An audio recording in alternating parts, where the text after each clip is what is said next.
After years of living this life, it hit me the shortcut that I took to get to this way of living. As Muslim men, we want freedom to relax a little, to have some free time, to have some spare money saved up. And then we want impact. We want a life of substance. We want to do things that make us feel we're growing.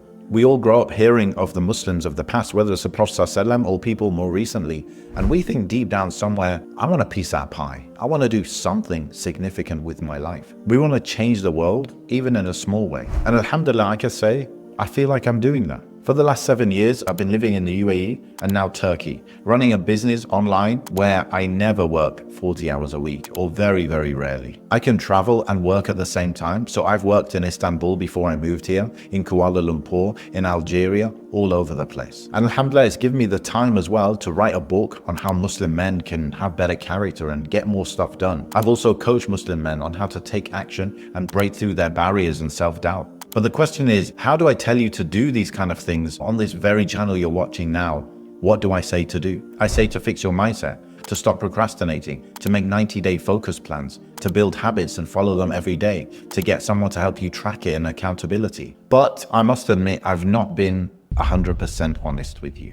I do believe in those things and they have contributed massively to what I've achieved today, alhamdulillah. But I can't avoid one inconvenient truth. And that is that if I didn't make money online and live in a country that has a relatively low cost of living, things would be very, very different. Specifically, I don't mean have a big business or make 10K, 20, 30K a month, or even live somewhere really cheap like a village in Gambia. I just mean make money online via a business or a job that makes you a couple K a month at least, and then live somewhere cheap-ish. Like even Turkey is not that cheap anymore. It used to cost about £700 for me to live here. Now it costs £1,500. But the point is that this combination of earning online a decent amount and then living in a cheap place, it actually changes everything. And this is what I've had to admit. Your money changes, your time changes. It gives you some spare money, some breathing space. It gives you extra free time somehow. It lets you live in a Muslim country and allows you to live somewhere where you feel safer as well for your family. Also, when you do want to go out with friends or take family out, it's cheap to have fun. Now, don't get me wrong. I'm not one of those people trying to tell you that you have to quit the 9 to 5 and make a business online and move to Dubai or something. I'm not telling you that. I actually have a huge respect for those that are in the UK, work in a grinding kind of job, but they stay and they do that because they are living lives of growth and impact. And that's what we're talking about here. I'm just saying that this shortcut is just something that I can't not admit. And I want it to come clean to you. And now this becomes a message for those who want to live lives of growth, freedom, impact, and yes, a bit of spare money, a bit more free time. The way to do it is to do this. Get money online. It could be a job, by the way. I know a lot of my friends that live around here, they have jobs in the UK, they have jobs in the US, but they either took a job that was remote by default or they negotiated to work remotely, or some of them, their companies don't even know that they're working remotely in another country. And yes, the other way to do that is to start a business, and I'm a big advocate of that, and that's how I've done it. I built a business from 7-8 years ago that I'm still running today. And if you really think about it, it's not too difficult to find a job that will pay you $1,500, $2,000, maybe $2,500, this kind of number, just to let you leave that country and go live somewhere a bit cheaper. Because I know from talking to people that a lot of you do not have £100, £200, £300 left at the end of the month.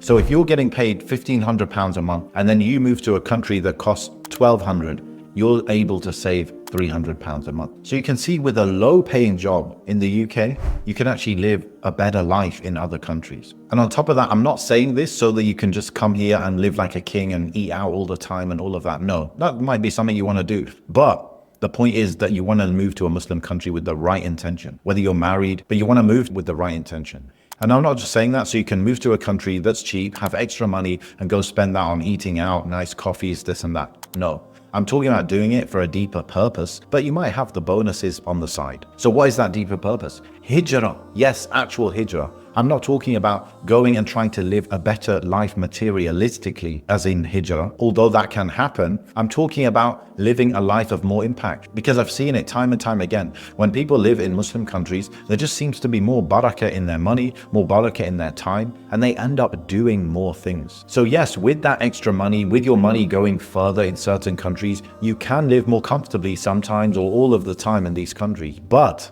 That's not the point. That's not why I'm recommending this. I'm saying it because it will open up more free time, a bit less stress about money for you to now work on something that you can have impact in, something of substance, something of growth. And I don't just mean memorizing the Quran or becoming a sheikh or whatever, even though that's great. It could also be things like just volunteering in your community in that new country. Or it could be learning a skill that will help you and being able to put time aside to learn that skill. So if you're going to actually do this and take this shortcut, then make sure you have a good intention so you get rewarded for it, and also so you know why you're here. You're not here to enjoy the material benefits. That's a bonus. You're here to change your life substantially. So when you come here, make the intention that I'm not going to go back if things get hard. I might find a different Muslim country to live in, but I'm not going to go back. Also move with the intention of having a better upbringing for your children, having a better environment for yourself, for your own iman. These are the criteria for it being an actual hijrah. And hijrah has amazing reward that we don't really talk about too much. So you want to get an income online and be able to work wherever in the world. Number two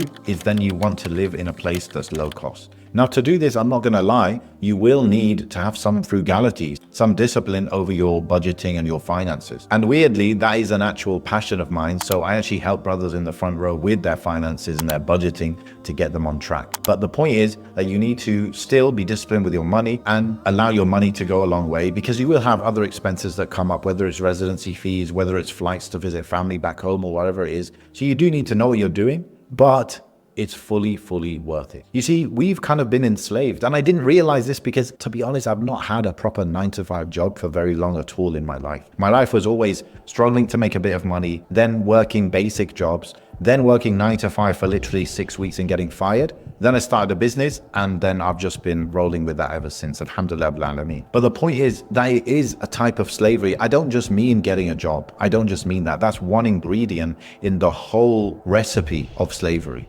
And what is that? I was talking to a friend of mine the other day about life in London. He's from London, but he lives in Turkey.